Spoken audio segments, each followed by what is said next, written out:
Hello दोस्तों, हम आ गए हैं बजटरी कंट्रोल के डीजेबी सॉल्यूशन वाली क्लासेस में। ठीक है। इधर हम आपके साथ बातचीत कर रहे हैं।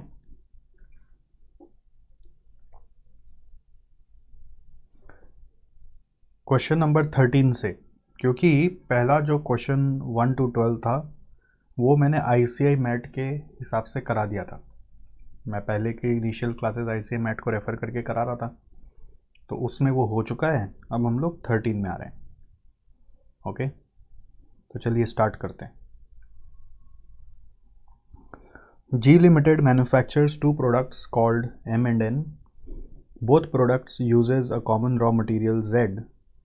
The material Z is purchased at the rate 36 per kg from the market.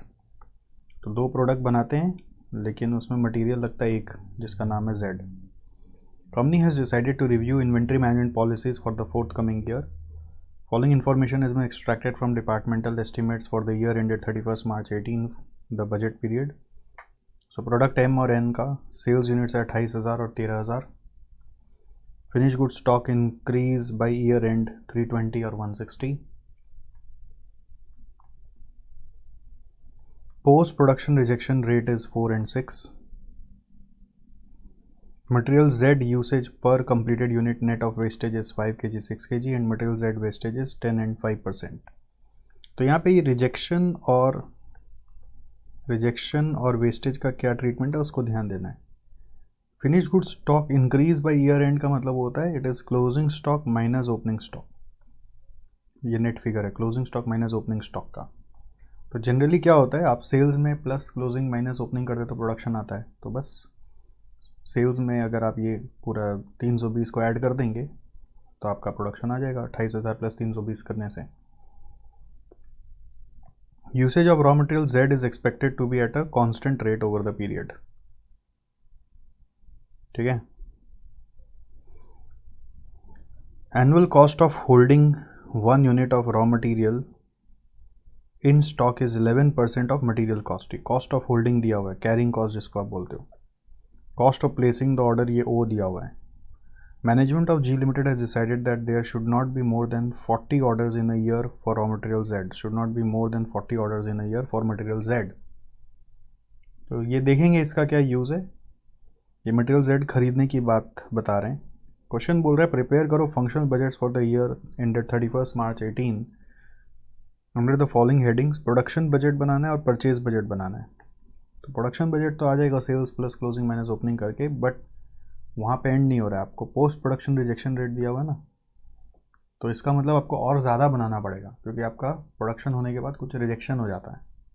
ठीक है, तो बस यही इसमें इंक्लूडिंग रिजेक्शन इफेक्ट आपको अपना प्रोडक्शन बजट बनाना है। फिर वो बन जाएगा, उसके बाद उसके हिसाब से मटेरियल कंजम्पशन आएगा। मटेरियल कंजम्पशन 5 kg 6 kg के हिसाब से आएगा। और मटेरियल कंजम्पशन के बाद मटेरियल का स्टॉक यहाँ पर दिया हुआ नहीं है। ठीक है, मटेरियल का स्टॉक यहाँ पे दिया हुआ नहीं है, तो जो भी कंजम्पशन आएगा उसमें वेस्टेज को एडजस्ट करोगे तो परचेज आ जाएगा। और बोल रहा है कैलकुलेट करो यू क्यू का फॉर्मूला आपको याद ही होगा, √2AO/C। तो O और C तो दिया हुआ है, A कैसे आएगा, जो आपका यहाँ पे परचेजेज बजट बताएगा ना वो A बनेगा। थर्ड पार्ट में क्वेश्चन में बोल रहा है कि अगर if a sole supplier for material Z is there in the market and supplier do not sell more than 4,000 kg of Z at a time, keeping the management purchase policy and production quantity mix into consideration, calculate maximum number of units of M&N that can be produce. बोला अगर restriction आ जाए बाजार में कि 4,000 kg ही आपको एक बार में मिलेगा, और ऑफ कोर्स अपने पास क्वेश्चन में ऊपर में बोला था 40 ऑर्डर से ज़्यादा आप प्लेस नहीं करेंगे, तो 4,000 इंटू 40 1,60,000 kg मटेरियल मिलेगा, तो आप M&N का कितने यूनिट्स बना पाएंगे वो बैक कैलकुलेशन आपको करना पड़ेगा। उससे मटेरियल यदि इतना मिला तो उसमें वेस्टेज होगा, फिर उसमें अल्टीमेटली कितना आप प्रोड्यूस कर पाएंगे, और उसमें भी फिर रिजेक्शन होगा तो नेट प्रोडक्शन कितना होगा। ठीक है, सो बेस्ड ऑन दिस अपने को ये क्वेश्चन को अब कैलकुलेट करना है, और अच्छा क्वेश्चन है, this is a good question right, बहुत बढ़िया क्वेश्चन लग रहा है मेरे को। तो आइए हम सॉल्व करते हैं। खाली देखने से तो होगा नहीं, मैं आपको पहले ही बता दिया। चलो सबसे पहले प्रोडक्शन बजट में चलते हैं।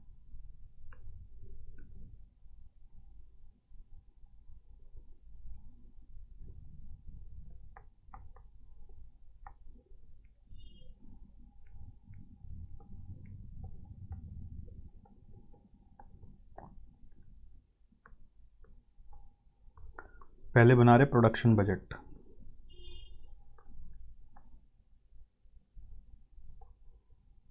प्रोडक्ट एम है, प्रोडक्ट एन है, सेल्स यूनिट्स दिया हुआ है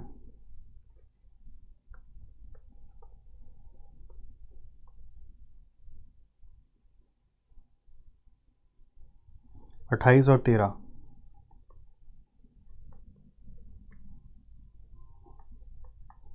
एड एडजस्टमेंट ऑफ स्टॉक भी ऐड होगा कि लेस होगा, क्योंकि इंक्रीज दिया हुआ ना, इंक्रीज मतलब क्लोजिंग माइनस ओपनिंग, तो क्लोजिंग ऐड होना है, ओपनिंग अपने आप लेस होना है, इसका मतलब यही है ना। तो ये आ रहा है 320 और 160, तो 28 320 और 13 160। तो this is the production, but क्या है, ये नेट प्रोडक्शन आपका होगा, क्योंकि नेट प्रोडक्शन ही सेल होता है। फिर इफेक्ट ऑफ रिजेक्शन आपको ऐड करके ग्रॉस प्रोडक्शन निकालना पड़ेगा। अब रिजेक्शन जो दिया हुआ है वो दिया हुआ है post production rejection rate is 4%। यहाँ पे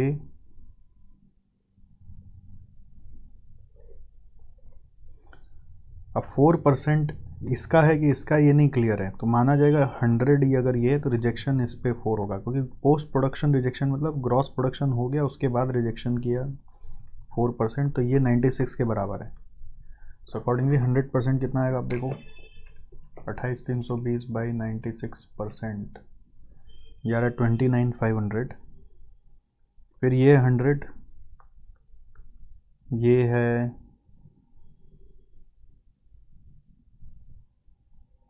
6%, यहाँ पे 94,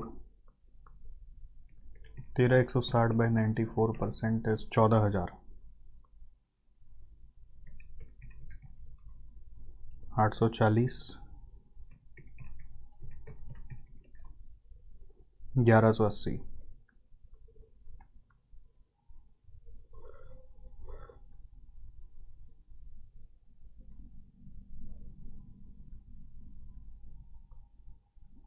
अब इस ग्रॉस प्रोडक्शन के लिए हम लोगों का मटेरियल कंजम्पशन होगा, तो उसके हिसाब से मटेरियल परचेज बजट बनेगा।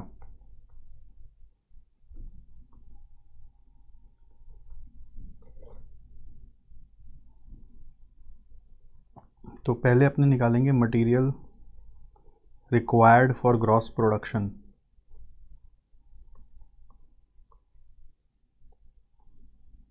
उनतीस 500 इंटू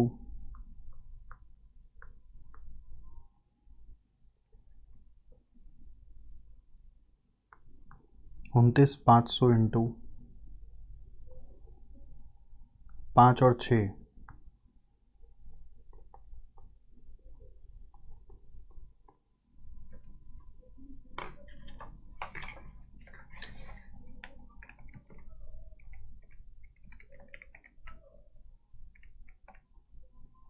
तो ये आ रहा है 2,31,500। आप अलग अलग भी कर सकते हैं एम और एन को लेकर, क्योंकि एक्चुअली सिंस एक ही मटेरियल है ना, मटेरियल जेड, तो मैं कंबाइन करना चाह रहा था। आप अलग अलग भी कर सकते हैं। तो ये आ रहा है 147,500 और ये आ रहा है 84। ठीक है, टोटल भी कर सकते हो आप, टोटल कॉलम और बना देता हूँ। 2,31,500 आ रहा है।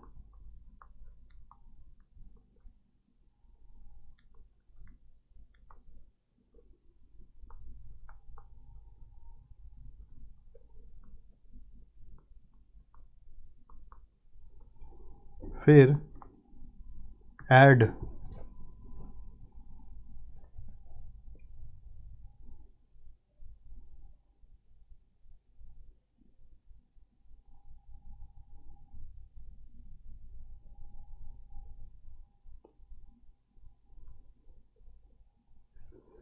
मटेरियल रिक्वायर्ड फॉर प्रोडक्शन के बाद नेक्स्ट क्या है?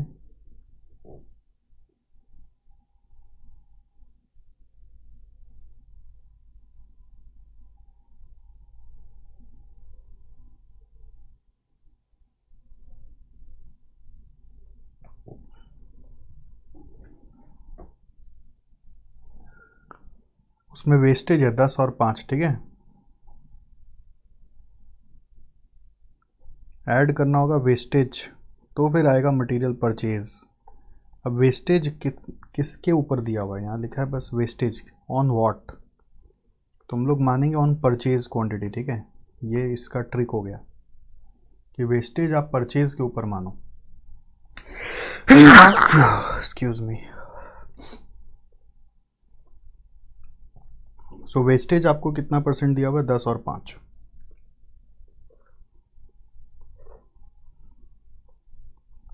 हंड्रेड है, 10 है, 90 है, तो 147,500 डिवाइडेड बाई 90% करके आ रहा है 163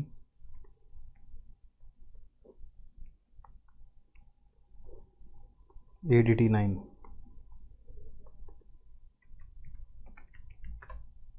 16,388 या 389, फिर 84,000, ये 95 के बराबर हो जाएगा। 84,000 divided by 95% is 88,421।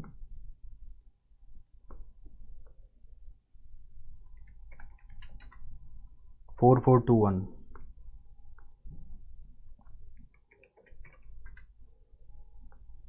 20810 252,310।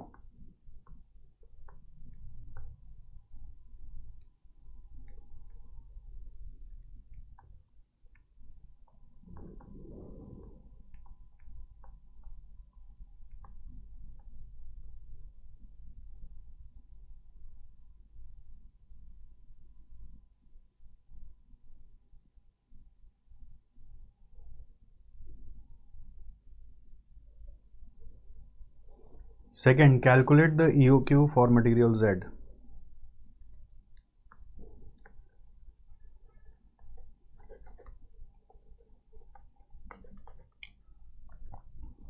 EOQ. So EOQ के लिए क्या चाहिए? A is 252,310। जब परचेज बजट मैंने क्वांटिटी में निकाला है, यहाँ पे वैल्यू में भी पूछा था, मेरे को अभी ध्यान पड़ा, तो मैंने क्वांटिटी निकाल दिया। वैल्यू निकालने के लिए इंटू 36 कर दीजिए, ये तो क्वांटिटी आ गई। फिर material purchase in rupees 252,310 into 36, 90,83,160।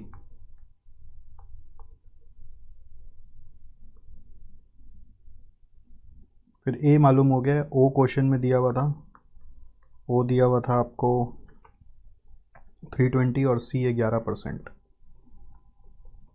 सी 11% और परचेज प्राइस होता है 36 का, 11% आ रहा है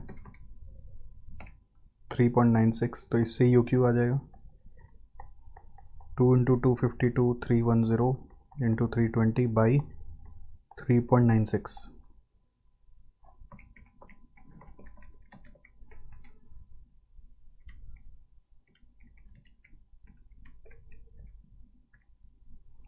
तो ये आ रहा है 6385.72, 6385.72 kgs। 6386 भी कर सकते हैं, क्या फ़र्क पड़ता है। नाउ सेकेंड पार्ट में क्वेश्चन में बोल रहा है कि अगर हमारे पास सिर्फ 4,000 का ही सप्लाई है, और क्वेश्चन में बोला था हम लोग 40 ऑर्डर से ज़्यादा प्लेस नहीं करेंगे, तो एक बार देखते हैं अगर इस सिस्टम को चलाएं तो नंबर ऑफ ऑर्डर्स कितना होगा हमारा। 40 ऑर्डर में ही हो रहा है। देखो number of orders just cross check के लिए, क्वेश्चन में पूछा नहीं है, अगर आप निकालोगे तो वो 252,310 बाई 6385.72 करें ना, तो अप्रॉक्स 40 ही आ रहा है। तो आपका लिमिट के अंदर अंदर ही हो गया काम। और सेकंड केस में बोल रहा है 40 ऑर्डर ही है, वो ध्यान में रखना है, ये यहाँ पे लिखा नहीं है but 40 order should to be used, ये आपको क्वेश्चन में यहाँ पे लिख के नहीं दिया बट ये इम्प्लाइड है कि 40 ऑर्डर यूज़ करके ही आपको चलना है। और 4000 kg अगर एट ए टाइम मिलेगा तो मटेरियल टोटल मिलेगा 160। तो उस 160 में आप कितना एम और एन बना पाओगे? आपको अगर 252,310 नहीं मिले और 160 मिले तो आप कितना एम और एन बना पाओगे? That's the question.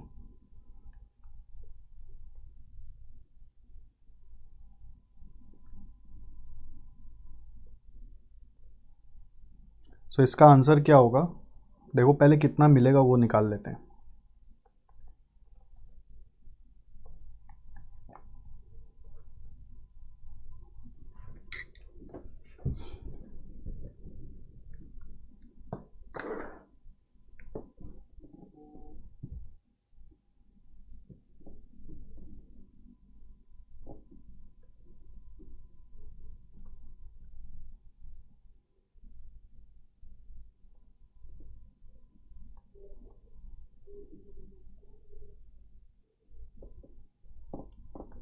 पहले आप लिख लीजिए टोटल मटेरियल्स अवेलेबल, ये होगा 4000 इंटू 40 करके 160। अब इसी को एम और एन को डिस्ट्रीब्यूट करना पड़ेगा। तो एम और एन को हम कितना डिस्ट्रीब्यूट करेंगे ये क्वेश्चन आता है। तो मटेरियल एलोकेटेड, ठीक है, अब एलोकेट करना पड़ेगा आपको कोई रेशियो में, और वो रेशियो होना चाहिए आपका जो आपका 252,310 मिलता तो आप इस रेशियो में बांटते, यानी 163,889 और 88421 बांटते, तो इस रेशियो में बांट दीजिए। ये इस सम का ट्विस्ट था, 160 को ये रेशियो में बांट दीजिए कि 163,889 मिलता अगर 252,310 होता, तो 163,889 बाई 252,310 किया, और बैलेंस कर लेंगे यहाँ पर 160 डिवाइडेड बाई 252,310 इंटू 163,889 करने से ये आंसर आ रहा है 103,929 माइनस 160 56,071। ठीक है, अब इसमें वेस्टेज हो जाएगा 10% और 5%, ये तो एलोकेटेड है, आफ्टर परचेज का बात है ना। तो यही बस एक नया चीज़ था कि ये इस रेशियो में एलोकेट हो रहा है। ओके, अब वेस्टेज में कोई जान नहीं है, 10,000 10% है यहाँ पर, तो 10,393, और यहाँ पे 5% है तो इंटू 5% करके आ रहा है 2804, तो 103,929 माइनस 10393 93,536 56,071 माइनस 2804 53,267। तो ये आ गया raw material to be purchased.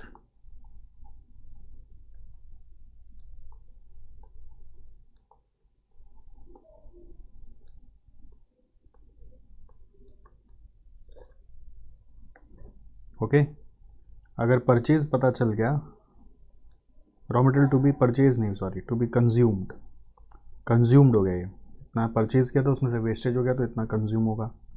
अब एक एक के लिए कितना लगता है? Quantity required per unit, quantity required per unit is 5 और 6, तो 5 और 6 से हम डिवाइड कर देंगे तो मेरा number of units to be produced आ जाएगा 93,536 बाई 5 करके आ रहा है 18,707, 53,267 बाई 6 करके आ रहा है 8878। ठीक है, I hope you got the logic. Main चीज़ था कि चलो ये 40 ऑर्डर को नहीं क्लिक करवा पाते हैं, और दूसरा चीज़ है कि ये 160 को डिस्ट्रीब्यूट कैसे करें एम और एन में, है ना। तीसरा चीज़ था कि wastage as a percent of क्या है, as a percent of purchase है, as a percent of consumption नहीं है। ठीक है, तो इसका percent of what, post production rejection rate as a percentage on आपका प्रोडक्शन, ठीक है, ऑन ग्रॉस प्रोडक्शन, और ये ऑन परचेज माना गया, ठीक है। तो ये सब जो लाल से मैं लिख दिया हूँ ये आपका ट्रिक्स है जो आपको नेक्स्ट टाइम सम देखते समय ध्यान रखना है। और ओ और सी ठीक है, और ये 40 ऑर्डर को यूज़ करना था, ये मैंने यहाँ पे मार्क कर दिया आपका, और फिर 160 को डिस्ट्रीब्यूट करके क्वांटिटी निकालना था। ओके, चलिए आइए नेक्स्ट क्वेश्चन में चलिए, ये हो गया। 14 एक थ्योरी क्वेश्चन है जिसमें जीरो बेस बजटिंग का एडवांटेजेस पूछ रहा है, या फिर why zero base budgeting considered superior to traditional budgeting आपको बताना है। तो बेसिकली एडवांटेजेस ही बताना है। तो इसमें क्या हो रहा है कि आपको ज़ीरो बेस बजटिंग का तो कुछ एडवांटेज याद रखना पड़ेगा। जैसे इसमें एक एडवांटेज होता है कि आप हर एक्टिविटीज़ वाइज अमाउंट एलोकेट करते हैं। पहले क्या होता था, डिपार्टमेंट वाइज डालते थे, अभी एक्टिविटी वाइज डालेंगे, और उसमें भी एक्टिविटी का सीरीज़ ऑफ प्रोसेस है जिसमें कि आपको रैंकिंग करना पड़ेगा हर एक्टिविटी का, कि कौन सा एक्टिविटी वाकई में ज़रूरी है, फिर कौन सा ज़रूरी नहीं है। तो जो बहुत ज़्यादा ज़रूरी है उसी को ही करना है, और उसी के लिए फिर क्वेश्चन उठाया जाएगा कि इतना रुपया उसके लिए क्यों चाहिए, उसका जस्टिफिकेशन होगा तभी रुपया मिलेगा। तो बहुत रैशनलाइज्ड वे से एलोकेशन होता है, जिसको आप सिस्टमैटिक एलोकेशन भी बोल सकते हैं। Evaluation of different activities and rank them in order of preference for allocation of resources. फिर दूसरा, it ensures that various functions undertaken by organization are critical for the achievement of its objectives and are being performed in the best possible way। Normally जहाँ पे बहुत ज़्यादा टानाटोनी चल रहा है ना, तब वहाँ पे जीरो बेस बजटिंग लगाना चाहिए। मैं हमेशा क्लास में क्या बताता हूँ, आपको याद है, मैं बोलता हूँ हम लोग के घर में हमेशा पापा जीरो बेस बजटिंग ही फॉलो किए। हमेशा बोलते थे हर चीज़ में क्यों चाहिए, क्या चाहिए, इतना रैशनलाइजेशन करते थे ना कि माथा गर्म हो जाता और फिर बोलते थे नहीं चाहिए हम ही लोग बोलते थे नहीं चाहिए, तो वो बोलते थे यही तो हम चाहते थे सुनना। तो पता चलता था ऐसा क्यों होता था, क्योंकि हम लोग के सारे रिसोर्सेज बहुत क्रिटिकल होते थे, बहुत ज़्यादा अवेलेबल नहीं होते थे हमारे पास, पापा के पास उस समय। तो इसलिए ज़ीरो बेस बजटिंग फॉलो किया जाता था। जब टानाटूनी हो तो क्या करेगा आदमी, बहुत सोच समझ के एलोकेशन करेगा ना। फिर it provides an opportunity to the management to allocate resources for various activities only after having a thorough cost benefit analysis. जब तक कॉस्ट बेनिफिट एनालिसिस नहीं होगा, जब तक कॉस्ट बेनिफिट एनालिसिस नहीं होगा तब तक एलोकेशन नहीं हो सकता है। The chances of arbitrary cuts and enhancement are thus avoided. Unnecessary, इसका एक फ़ायदा भी है कि हो सकता है ना किसी एक्टिविटी के लिए ज़्यादा कॉस्ट चाहिए तो ज़्यादा मिलेगा, किसी के लिए कम चाहिए तो कम मिलेगा, ठीक है। तो आर्बिट्ररी कट्स का मतलब क्या होता है, बहुत बार कंपनी का हेड ऑफिस इतना परेशान हो जाता है अपना खर्चा से कि वो रैंडमली बोल देता है सब कोई को 10% कम मिलेगा। अब वो 10% कम मिलने से कौन सा एक्टिविटी में काम हो ही नहीं सकता, उस चीज़ को नहीं सोचता वो। तो इससे क्या होता है, जो डिपार्टमेंट का मैनेजर होता है उसको बहुत प्रेशर आ जाता है, और फिर वो बोलता है हम भी जॉब छोड़ देंगे, इससे कंपनी को घाटा हो जाएगा। तो इसलिए आर्बिट्ररी कट नहीं होता है, और अननेसेसरी एनहांसमेंट भी यहाँ पे नहीं हो सकता। तो दोनों वे फ़ायदा हो जाता है। फिर वेस्टफुल एक्सपेंडिचर बहुत इजीली आइडेंटिफाई हो जाएगा, बिकॉज यहाँ पे सारा चीज़ डिटेल में क्वेश्चन किया जाता है। फिर यहाँ पर हम लोग कोई भी खर्चा को या बजट को अपने आराम से कॉर्पोरेट के ऑब्जेक्टिव से कनेक्ट कर सकते हैं कि जो चीज़ हमें अपना उद्देश्य दिलाने में हेल्प करेगा हम वही काम करेंगे, बाकी काम नहीं करेंगे। और इस तरह का मैनेजमेंट टेक्निक को एक और बोलते हैं management by objective. Management by objective, जैसे मैनेजमेंट करने के अलग अलग अप्रोच होते हैं, management by objective, management by exception. जैसे standard costing management by exception में हेल्प करता है, और zero base budgeting management by objective में हेल्प करता है। तो मैनेजमेंट बाय ऑब्जेक्टिव का मतलब है कि आपको एक उद्देश्य दे दिया जाता है, यहाँ पर आप उसको अचीव करके दिखाओ, हम रोज़ रोज़ आपके पीछे माथा नहीं लगाएंगे, आप मेरे ऑब्जेक्टिव पे काम करो। जैसे होता है ना बहुत सारी बिजनेस में, रोज़ रोज़ एम्प्लॉय क्या कर रहा है नहीं कर रहा उस पर कौन कुछ नहीं करेगा। इससे बेटर है कि हम बता दें भैया तुम जो करना है कर, मेरे को एंड में आउटकम चाहिए। जैसे बड़ा बड़ा IT कंपनी जैसे ही करता है कि बोल दे मेरे को एक प्रोडक्ट बनाना है, गूगल बोल दिया अपने आदमी लोग को बुला के मेरे को ऐसा कोई मैप बनाना है। अब तुम सो जगो रात भर करो, ये करो वो करो, मैं एक डेडलाइन बना दूंगा, ये कॉस्ट बता दूंगा, उतना में तुमको करके दिखाना पड़ेगा, ठीक है। So that is called as management by objective. आप उसके लिए फंड एलोकेट करके छोड़ दीजिए, रिसोर्स एलोकेट करके छोड़ दीजिए, बाकी आप चिंता मत करिए वो लोग कैसे कर रहा है। सो इसका काम क्या है, ये आपको मैनेजमेंट ऑब्जेक्टिव अचीव करने में हेल्प करता है। तो इसलिए ट्रेडिशनल बजटिंग के मुकाबले काफ़ी ऊंचा है। ट्रेडिशनल बजटिंग का पर्पज़ खाली एक है, डिपार्टमेंट का जो खर्चा है वो निकल जाए, बट ज़ीरो बेस्ड बजटिंग बहुत सारा एक्स्ट्रा बेनिफिट्स आपको दे रहा है, जैसे कि मैनेजमेंट ऑब्जेक्टिव कर लो, आर्बिट्ररी कट्स और एनहेंसमेंट को अवॉइड कर सकोगे, वेस्टफुल एक्सपेंडिचर इजीली आइडेंटिफाई करके एलिमिनेट कर पाओगे, क्रिटिकल रिसोर्सेज को बेस्ट पॉसिबल वे में एलोकेट कर पाओगे आप, और हर एक्टिविटीज़ को भी आप जस्टिफाई करते हो। ठीक है, तो इसका रिकमेंडेशन है कि आपको लर्न करना पड़ेगा। एग्ज़ाम में अगर आ गया, if you don't write the similar points you will not get marks. अपना मन से कुछ भी लिखोगे नंबर तो नहीं मिलेगा, इसमें से मैचिंग पॉइंट्स आपको लिखने पड़ेंगे। आइए नेक्स्ट क्वेश्चन में चलते हैं, which is question number 15 number question flexible budget का है। इसमें क्या है देखो, 28,000 का हमारा मैक्सिमम कैपेसिटी है और 3 एक्टिविटी लेवल पे आपको डिटेल दिया हुआ है, मटेरियल, लेबर, फैक्ट्री ओवरहेड। बोल रहा है सेलिंग प्राइस निकालो at an activity level of 24,000। तो 24,000 पे आपको वर्किंग करके दिखाना है by considering profit at the rate of 25% on sales. तो इन तीनों को जोड़ेंगे टोटल कॉस्ट आएगा, फिर प्रॉफिट जोड़ेंगे तो सेल्स आएगा। ठीक है, नाउ अब बात है कि ये खर्चा को हम 24,000 पे कैसे चेंज करेंगे। तो मेरे को आइडेंटिफाई करना पड़ेगा मटेरियल का रेट क्या है। मटेरियल का रेट क्या है वो आइडेंटिफाई करो। वेरिएबल कॉस्ट होता है मटेरियल। 12,80,000 बाई 16,000 करके रेट आ रहा है 80। आप चेक कर सकते हो, सब में 80 आना चाहिए। मटेरियल का rate is coming 80 rupees per unit. वैसे ही लेबर का रेट निकालो। लेबर का रेट देखो 1760 बाई 16,000 करने से आ रहा है 110। तो सब में 110 आना चाहिए। 20,000 into 110 22 lakh. But factory overhead में देख के क्या लग रहा है, वो फिक्स तो नहीं है, है ना, और वेरिएबल भी नहीं होगा। वो 22 लाख बाई 16,000 करके रेट आ रहा है 137.5 इंटू 18,000 करके, वो मैच नहीं हो रहा। तो इसका मतलब ये सेमी वेरिएबल कॉस्ट है। सेमी वेरिएबल है तो उसको ब्रेक करना आना चाहिए अपने को। पहले variable factory overhead per unit कितना होगा वो निकाल लीजिए आप। हाई लो मेथड लगा लीजिए, हाईएस्ट माइनस लोवेस्ट कर लीजिए। 2540 माइनस 22 लाख, ठीक है, 2540 minus 22 lakh divided by 20,000 minus 16,000।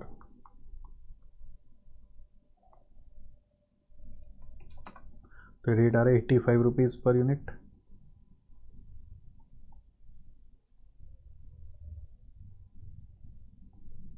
ठीक है, so from this fixed factory overhead would be what? Fixed factory overhead would be, कोई एक से कर लो, 22 लाख माइनस 16,000 इंटू 85 कितना आता है देखो, 11,840, 8,40,000. So using these three workings, now you can easily fill up the values for your 24,000. तो 24,000 पे मटेरियल कॉस्ट कितना आएगा, 24,000 इंटू 80, 19,20,000 आ रहा है। 110 इंटू 24,000 करेंगे तो ये कितना आएगा, 26,40 आ रहा है। और फैक्ट्री ओवरहेड का वेरिएबल पार्ट, ठीक है, वेरिएबल फैक्ट्री ओवरहेड का पार्ट एट द रेट 85 है, तो 85 इंटू 24,000 करके 20,40 आ रहा है।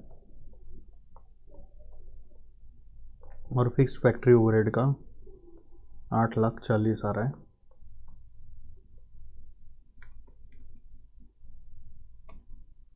सब जोड़ के आ रहा है 74,40,000।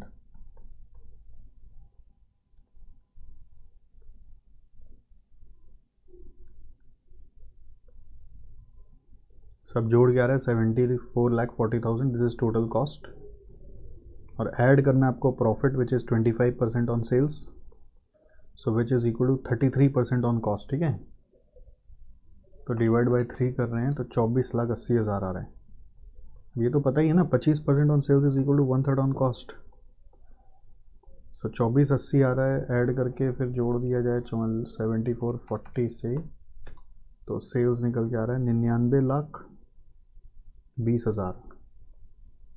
तो इससे पर यूनिट निकालेंगे, डिवाइड बाई 24,000 करके 413.33 ये सेल्स आ गया। तो देयरफॉर सेलिंग प्राइस आ रही है आपकी 9920 बाई 24,000 करने से 413.33। इजी क्वेश्चन, बच्चा क्वेश्चन। चलो हो गया, जैसे भी कर लो यार, की फ़र्क पैंदा है, आंसर मैच होना चाहिए। नेक्स्ट 16 नंबर में आ जाइए, please come to question number 16। R Limited is presently operating at 50% capacity and producing 60,000 units. The entire output is sold at a price of rupees 200 per unit. The cost structure at 50% level of activity is as under. So R Limited is presently operating at 50% capacity and producing 60,000 units. That means 100% capacity आपका 1,20,000. Entire output is sold at a price of 200 per unit. और 50% पे सारा खर्चा है, तो variable cost में तो कोई प्रॉब्लम ही नहीं है, सब वेरिएबल है, वेरिएबल है, डायरेक्ट एक्सपेंसिव वेरिएबल है, फिक्स्ड का थोड़ा ध्यान देना होता है, इसमें फिक्स वेरिएबल दोनों हैं। Company anticipates that the variable cost will go up by 10% and fix cost will go up by 15%। ठीक है, you require to prepare an expense budget on the basis of marginal cost for the company at 50% and 60% level of activity and compute profits at respective levels। तो इसमें actually ये same question मैं already करा चुका हूँ, ये ICAI mat में मेरा जो पिछला वीडियो था आप उसमें जाके देखेंगे, प्रैक्टिकल क्वेश्चन नंबर 2 मिलेगा आपको। ठीक है, तो फिर से कराने का कोई सेंस नहीं लग रहा है मेरे को। ऑलराइट, आप इसको सेम क्वेश्चन को ऑलरेडी वहाँ से देख के कर सकते हैं। ICAI मैट का क्वेश्चंस कराया था ना मैंने, उसमें हो गया ये, आप बोलेंगे तो सबूत में दिखा देंगे आपको।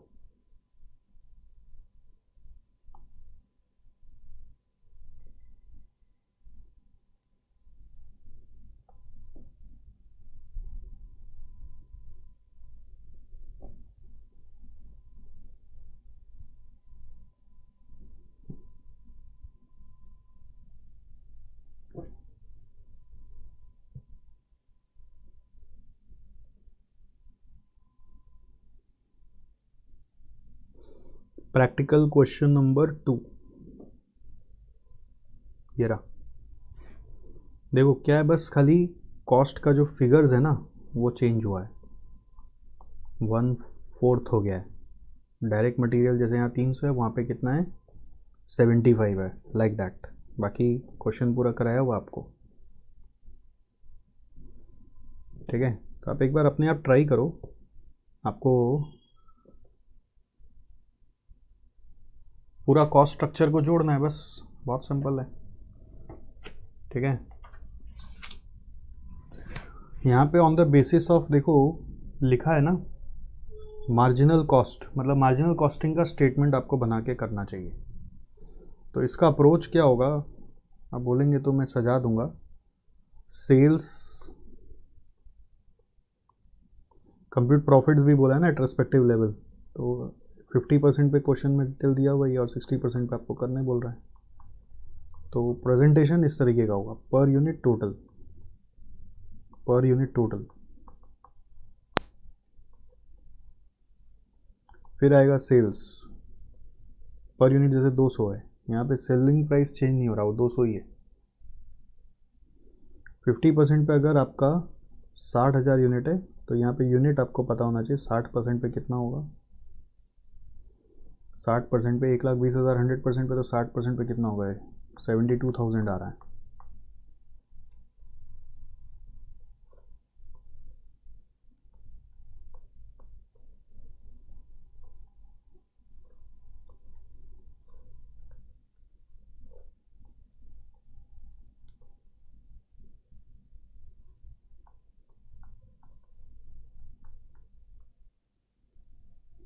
तो इस तरह से अमाउंट आ जाएगा ना, लेस वेरिएबल कॉस्ट में डायरेक्ट मटेरियल।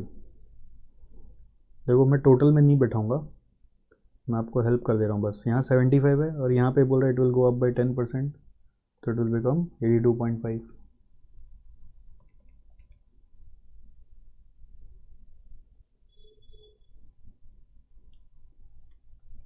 ठीक है, तो 75 इंटू 60,000 करने से आ रहा है 45 लाख। अब क्या हो रहा है, नया चीज़ क्या दिख रहा है ना, क्वेश्चन बोल रहा है prepare an expense budget on the base of marginal cost at 50 and 60%। इसका मतलब बहुत बार ये लगता है कि 50% पे तो हम कॉपी करेंगे और 60% पे नया बनाएंगे, बट इस सब में एक नया चीज़ क्या हो रहा है कि 60% पर जिस तरह से आप नया रेट ले रहे हो 50% पे भी बोल रहे हैं नया रेट लो, 82.5 ही लोगे, ध्यान रहेगा। तो 82.5 इंटू 60,000 यहाँ पे भी करोगे, तो यही बस इसका नयापन है कि ये 50-60 दोनों पे एट रिवाइज्ड कॉस्ट आपको करना है, कॉस्ट स्ट्रक्चर पे काम करना है, ठीक है। इस तरह से आपको पूरा फॉर्मेट का मैं रूप दे दे रहा हूँ, आपका काम बन जाए, जिससे डायरेक्ट मटेरियल के बाद आएगा डायरेक्ट वेजेस। तो डायरेक्ट वेजेस भी 15% बढ़ा दिए, 10% बढ़ा दीजिए तो 27.5 हो जाएगी। फिर वेरिएबल ओवरहेड आ रहा है 25 रुपया है तो 27.5 आएगा। फिर आपका वेरिएबल फैक्ट्री नहीं, फिर डायरेक्ट एक्सपेंसेस है 15 का 10% बढ़ जाएगा तो 16.5 हो जाएगा, ठीक है। देखो थोड़ा टेढ़ा मेढ़ा हो गया, ठीक है। आप बोलेंगे तो हम ऐसे लिख देंगे, अब और क्या करें। 60,000 और 72,000।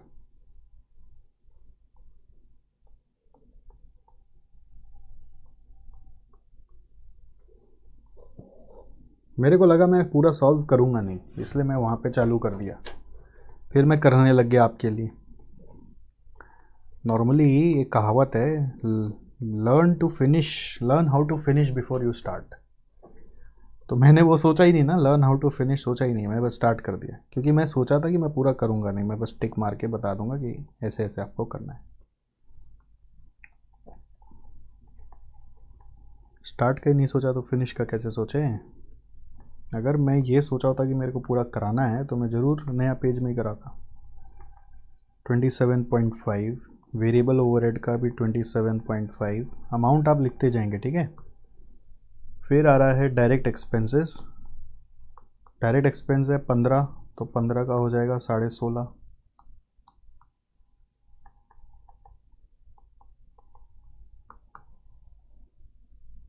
फिर वेरिएबल फैक्ट्री एक्सपेंसेस का 75% है, 75% वेरिएबल है, ठीक है।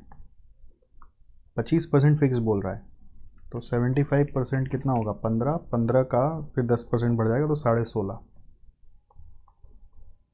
फिर वैसे ही वेरिएबल सेलिंग एक्सपेंस में 80% वेरिएबल है, 80% यानी 8 रुपये आ रहा है, 8 का 10% बढ़ जाएगा तो 8.8, ठीक है।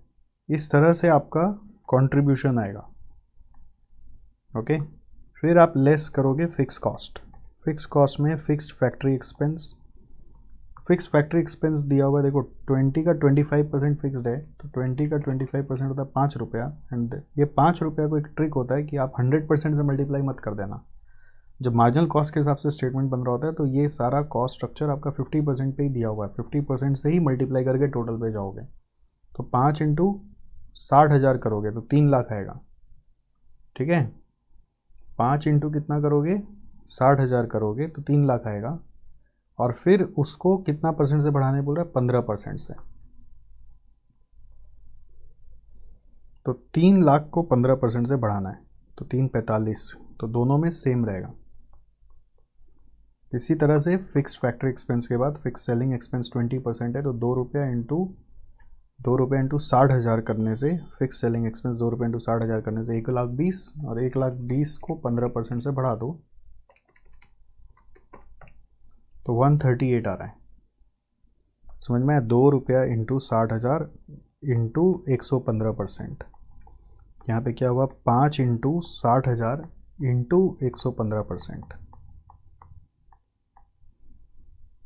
तो 138 दोनों में आ जाएगा।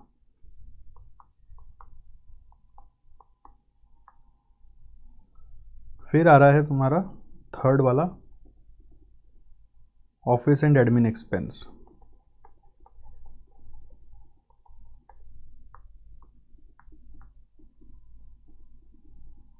हंड्रेड परसेंट फिक्स्ड है, तो 5 रुपया पर यूनिट इंटू 60,000 करेंगे 3 लाख। 3 लाख को भी 15% से बढ़ाना है। 5 इंटू 60,000 करेंगे इंटू 115%, तो 345 345, ठीक है। तो इसको माइनस करके आपका प्रॉफिट आ जाएगा। यही क्वेश्चन में पूछा है। प्रॉफिट का आंसर क्वेश्चन से ही देख के मैं लिख दे रहा हूँ, सॉल्यूशन से देख के 414 और 662 400 आएगा। बट आपको मैंने बता दिया कि नया चीज़ क्या है कि 60,000 पर भी न्यू स्ट्रक्चर को लेना है। ये थोड़ा सा ना मिस्टेक हो जाता है।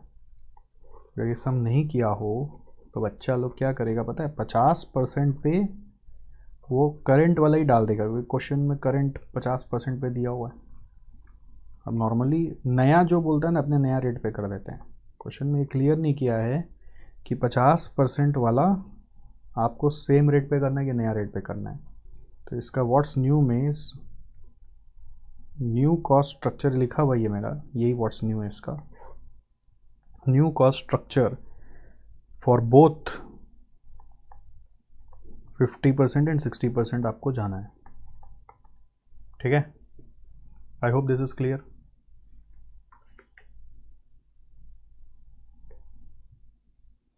अब आप रुको, पॉज करो और अपने आप सारा ये मल्टीप्लाई करके आंसर निकालो।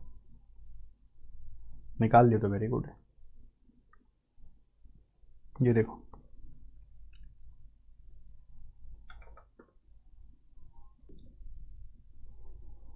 आइए 17 नंबर करें।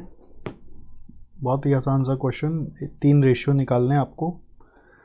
डिटेल में बजटेड प्रोडक्शन दिया हुआ है, स्टैंडर्ड आवर पर यूनिट दिया हुआ है, एक्चुअल प्रोडक्शन दिया हुआ है, एक्चुअल वर्किंग आवर्स दिया हुआ है। नॉर्मली मैंने आपको सिखाया ना, सारे रेशियो निकालने के लिए सब चाहिए, SAB। S is for standard hours for actual output चाहिए, विच इज़ इक्वल टू 10 आवर्स इंटू 750, 7,500। एक्चुअल आवर्स चाहिए जो है 6,000, A फॉर एक्चुअल आवर्स, और B फॉर चाहिए budgeted hours, B is equal to budgeted hours which is for budgeted production. तो ये होगा 880 इंटू 10 करके 8,800 आ रहा है। फिर efficiency ratio, standard hour by actual hour is equal to 7,500 by 6,000।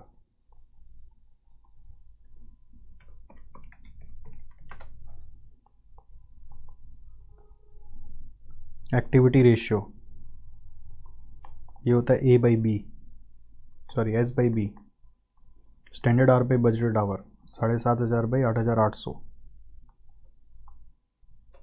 7,500 by 8,800 करके आ रहा है 85.22 या 23, 227 आ रहा है, 223 कर दिया।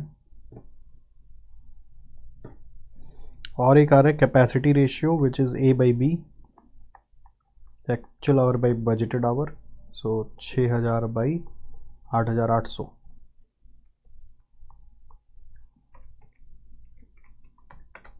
68.18। क्रॉस चेक कर सकते हैं, इन दोनों को मल्टीप्लाई करके एक्टिविटी आना चाहिए, कैपेसिटी एफिशिएंसी को मल्टीप्लाई करके एक्टिविटी आना चाहिए, और वो मैच हो रहा है। आप चेक कर सकते हैं, दोनों को मल्टीप्लाई कर दीजिए।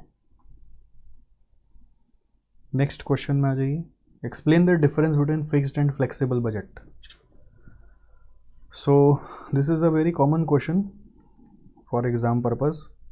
फिक्स बजट स्टैटिक बजट होता है जो हर लेवल ऑफ आउटपुट पे सेम रहेगा, बट फ्लेक्सिबल बजट आपका डिफरेंट लेवल ऑफ आउटपुट पे डिफरेंट बनाया जाता है। Does not change with actual volume of output, it is known as rigid or inflexible budget. It is recasted on the basis of activity level, this is not rigid, ठीक है। Fix budget ज़्यादा useful नहीं है variance analysis करने के लिए, क्योंकि उसमें एक स्पेसिफिक आउटपुट पे कॉस्ट निकाला हुआ और एक्चुअल में कुछ और ही आउटपुट हुआ, तो उसका कॉस्ट कुछ और आउटपुट को रिप्रेजेंट कर रहा है। फ्लेक्सिबल बजट ज़्यादा यूज़फुल होता है वेरिएंस एनालिसिस और कंट्रोल पर्पज़ के लिए। सो अब पॉइंट है कि देखो, वेरिएंस वाला पॉइंट यहाँ पे लिखा हुआ है, here all cost like fix variable and semi variable are related to one level of activity, so variance analysis does not give useful information. But यहाँ पे variance analysis give useful information because each cost is analyse according to its behaviour. Behaviour मतलब due to change in activity level. फिर और points है, it operates on one level of activity and under one set of condition, it assumes no change will be there in conditions and it is unrealistic, but it consist of various budget for different levels of activity, so it is more realistic. ठीक है, more realistic मतलब ये क्या, ये स्वीकार करता है कि रियल वर्ल्ड बदलता रहेगा, उसके हिसाब से बजट भी बदलना चाहिए। फिर क्या बोल रहा है fourth point, if the budgeted and actual activity levels differ significantly, then the aspects like cost ascertainment and price fixation do not give a correct picture. आप बजट सोचे थे 1 लाख पे और एक्चुअल हुआ 10,000, बहुत सिग्निफिकेंट यदि डिफरेंस है तो बजट का जो इन्फॉर्मेशन है वो आपके काम नहीं आता। Flexible budgeting at different levels of activity facilitates the ascertainment of cost fixation of selling price and tendering of quotations. ठीक है, flexible budgeting at different levels of activity facilitates the ascertainment of cost, fixation of selling price and tendering of quotation। तो इसमें जो आपका cost निकल रहा है, selling price निकल रहा है, कोटेशन बन रहे हैं, आप कोटेशन टेंडरिंग करना मतलब जो लोवेस्ट कॉस्ट आप बिड करते हो तो वो सब आप बेटर कर पाते हो फ्लेक्सिबल बजट पे। तो कॉस्ट और प्राइस को लेके, ये जैसे ये पॉइंट वेरिएंस को लेके था, ये पॉइंट कॉस्ट और प्राइस को लेकर है कि इसमें ज़्यादा अच्छा आता है, फ्लेक्सिबल में इसमें नहीं आता। फिर comparison of actual performance with budget target will be meaningless specially when there is difference between two activity level, यहाँ पे कंपैरिजन इज मोर मीनिंगफुल। तो कंपैरिजन और वेरिएंस एक जैसा ही हुआ एक्चुअली, कंपेयर कर पा रहे तो वेरिएंस मीनिंगफुल है, नहीं तो कंपेयर ही नहीं कर पा रहे तो वेरिएंस भी बेकार है। जो रियलिस्टिक ज़्यादा कौन सा है वो फ्लेक्सिबल है, और यहाँ पर एक बेसिक डेफिनेशन बता दिया कि चेंज कैसे होता है, ये चेंज के ऊपर पॉइंट हो गया। तो ऐसे याद रखा जाता है, चेंज के ऊपर एक पॉइंट लिखना है, वेरिएंस पे लिखना है, कंपैरिजन पे लिखना है, कॉस्ट प्राइस पे लिखना है, रियलिस्टिक है कि नहीं उस पर लिखना है। अब 4 मार्क का है तो 4 पॉइंट लिख कर आओ, इसमें से 4 लिखोगे तो एग्जैक्ट मार्क्स मिलेगा, अपना मन से कुछ भी लिख कर आओगे तो ठीक से मार्क्स नहीं मिलेगा। अब आप बहुत बार बच्चे क्या करते हैं ना, उतना ध्यान से पढ़ते नहीं थ्योरी, तो फिक्स बजट पे बस एक पैरा लिखते हैं, फ्लेक्सिबल बजट पे एक पैरा लिखते हैं, तो उससे उनको वो एक मार्क या 2 मार्क अपना एवरेज में मिल जाता है। बट पूरा मार्क उठाने के लिए पूरा लिखना पड़ेगा, भले ही पूरा सेंटेंस ना लिखें, की वर्ड्स तो जरूर दिखाएं, अनरियलिस्टिक है, रियलिस्टिक है, ये सब जरूर दिखाएं। ठीक है, नेक्स्ट 19 नंबर क्वेश्चन है ना, एक्चुअली रिपीट हो गया हमारे तरफ से, डीजेपी बुक में रिपीट होना नहीं चाहिए, बट एक्चुअली 19 नंबर रिपीट होके आ गया है, तो ये क्वेश्चन करना नहीं है, it is same as question 12। तो हो सकता है आगे का डीजेपी बुक में ये हट भी जाए, बट अभी ये क्वेश्चन आपको करना नहीं है। ऑलराइट, रिपीट हो गया, नॉर्मली रिपीट नहीं होना चाहिए, तो क्वेश्चन नंबर 12 में जाकर आप मार्किंग कर सकते हैं कि ये 19 का कॉपी पेस्ट है, तो एमटीबी अक्टूबर 18 में 12 नंबर वाला क्वेश्चन आया हुआ है। नेक्स्ट 20 में आ जाओ।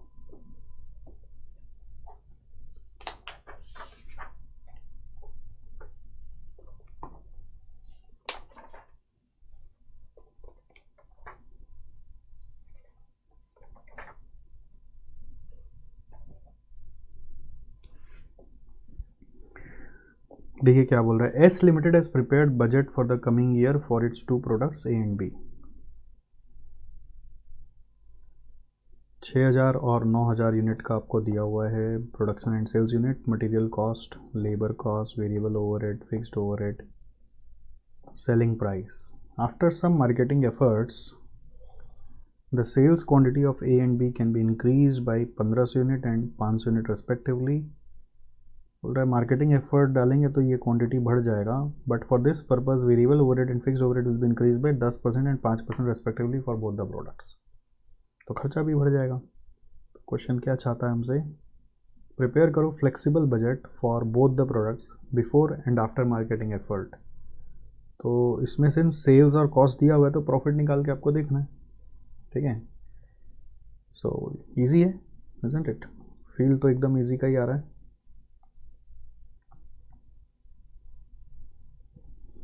सो ये वाला बिफोर मार्केटिंग एफर्ट है। ठीक है, तो अगर मैं रफली अगर कैलकुलेट करूं तो टोटल अमाउंट मैं यहाँ पे ही निकालता हूँ, मान लीजिए 60 इंटू 6,360, यहाँ पे 42 इंटू 9,000 करके आता है 378।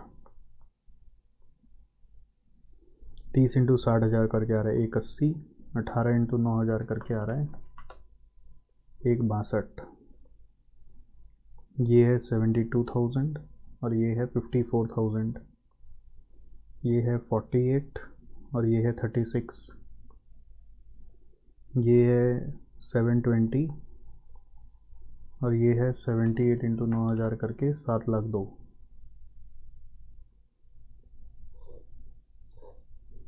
तो प्रॉफिट कितना आएगा आप निकाल दो।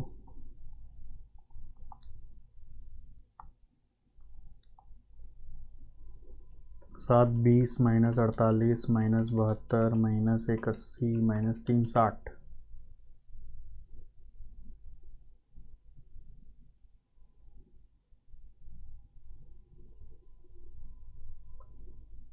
तो प्रॉफिट आ रहा है यहाँ पे 60,000।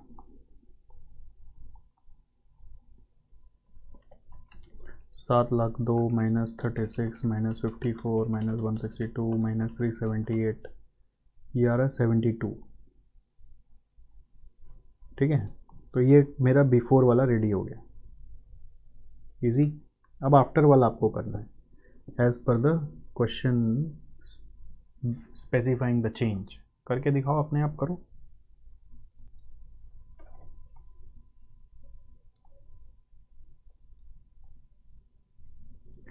सो आफ्टर में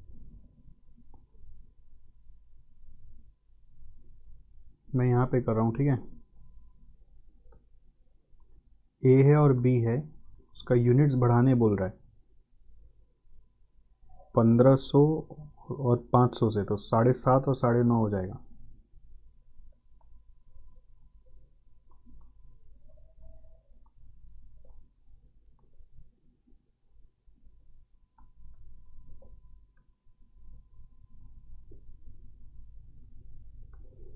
तो सेल्स आपका चेंज नहीं कर रहा है, लोग बोल रहा है खाली खर्चा बढ़ेगा 10% और 5% से। तो सेल्स 120 और 78 के हिसाब से 120 इंटू 7.5 करके आ रहा है 9 लाख, और 78 इंटू 9.5 करके आ रहा है 741,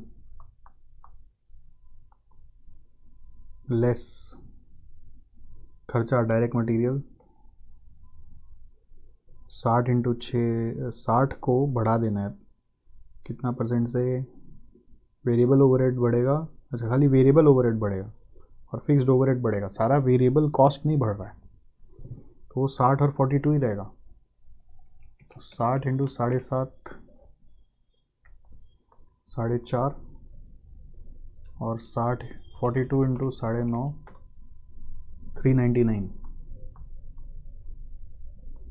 मटेरियल के बाद डायरेक्ट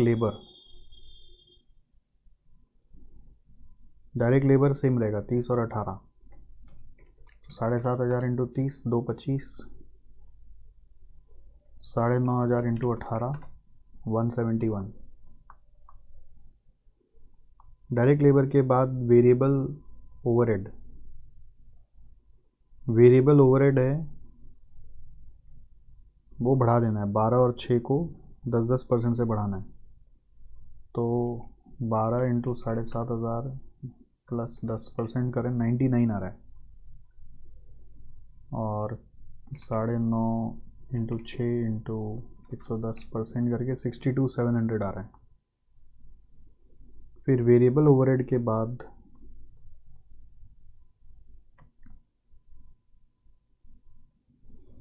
फिक्स्ड ओवरहेड है 8 और 4,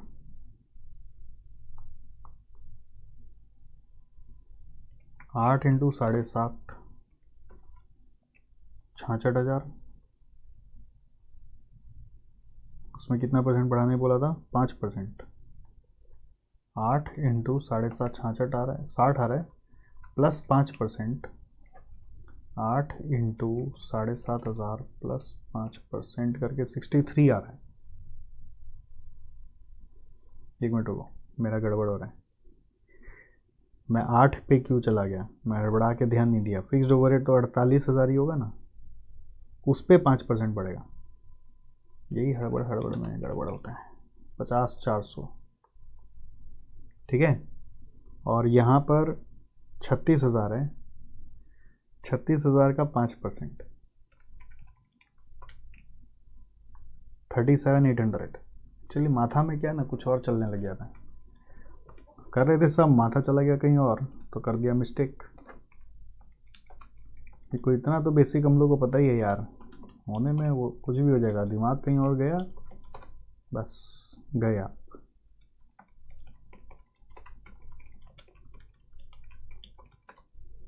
तो ये प्रॉफिट कितना आ रहा देखो,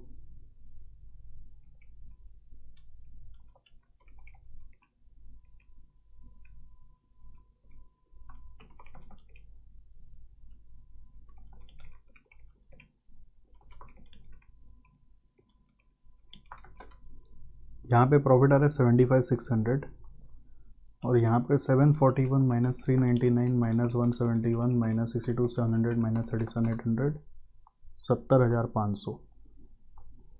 कोई आपको जजमेंट देने नहीं बोला है, अगर जजमेंट देने बोला होता कि मार्केटिंग करे कि नहीं करें तो आप देख लेंगे प्रॉफिट बढ़ा है कि नहीं बढ़ा है। इसमें ए में तो बढ़ा है, बी में कम हो गया, तो आपको जजमेंट देना होगा कि क्या करना चाहिए। तो ए के लिए मार्केटिंग करो, बी के लिए मत करो। हालांकि जजमेंट मांगा नहीं है, बस प्रिपेयर करने बोला है तो आप प्रिपेयर कर दिए। अगर कमेंट लिखने बोलता तो क्या बोलते कि marketing not to be done for B, क्योंकि उसमें प्रॉफिट घट जा रहा है। ठीक है,